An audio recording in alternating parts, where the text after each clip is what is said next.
No, I mean, I think it was pretty clear. I mean, African Americans have had a deal. You know, you look at the prison system, and it's. I think black people are 6 to 1 white people, and this is in 2015. You know, you had slavery, you had Jim Crow, and now you've got. And again, this is something that Rand Paul says. You have a racial outcome. Even if I don't think that cops are walking around like, let's go get us a black guy. You know, I don't think that that's happening. But at the same time, I think that. Because, and it all boils down to legislation, because the places where, you know, the police tend to have to patrol more, poor neighborhoods, because, I mean, Eric Garner shouldn't be dead for selling loose cigarettes. And it wasn't the cops that killed him, even though the cops were physically on top of him. It was the tax law. It was the government that killed him. Leave the guy alone, you know? Let him sell cigarettes. And the reason that he's selling cigarettes is because it's $10 a frickin' pack in New York. And poor people can't afford $10 a pack.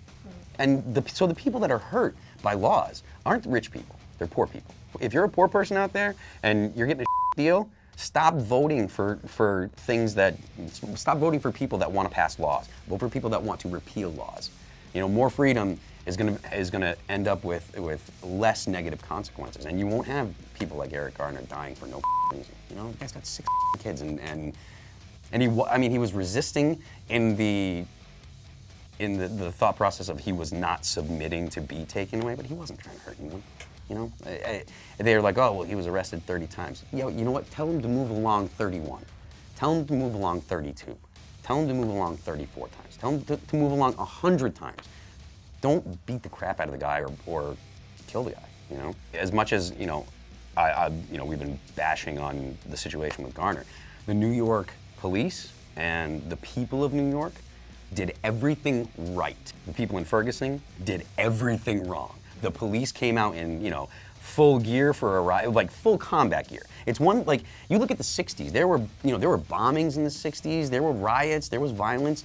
You didn't see cops in, like, full kit, in, like, they were going into, you know, Afghanistan or Iraq. They had their riot shields, they had the batons, they had helmets. Fine. And then as soon as the highway patrol took over in Ferguson, you didn't see the guys out with their ARs. You don't need Overwatch on the streets of Ferguson, Missouri.